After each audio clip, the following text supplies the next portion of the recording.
आस हाटकु जिबा भारती फाउंडेशन रो अभिनव योजना एवं परिकल्पना। आस हाटकु जिबा।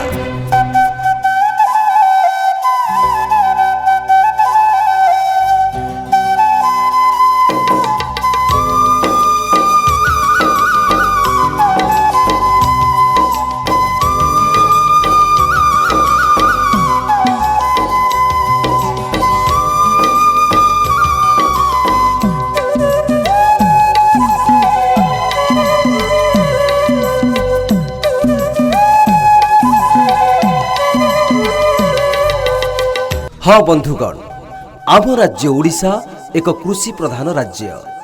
कथारे अछि चाषी हसिले गाँ हसिबो, राज्य हसिबो, देश हसिबो। कुहा जाइछि चाष अछि जहार, बास अछि ताहार।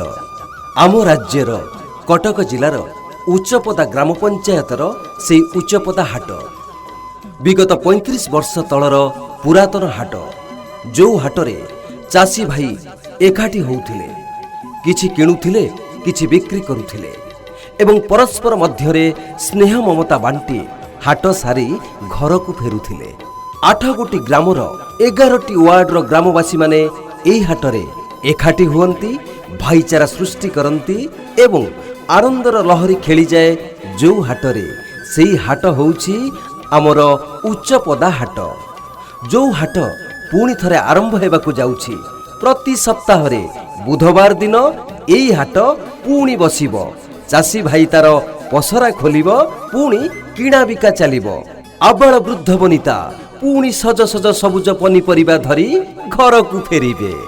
सतरे बड़ खुशी एवं आनंदर कथा। सेई खुशी सेई आनंद को फेरेई आनिबा पई भारती फाउंडेशन उच्चपदा टांगी कटकर यह एक अभिनव योजना एवं परिकल्पना। मने रखंतु भाई और भौणी माने, उच्चपदा हाट प्रति सप्ताहर बुधवार दिन पुणी बसिबो।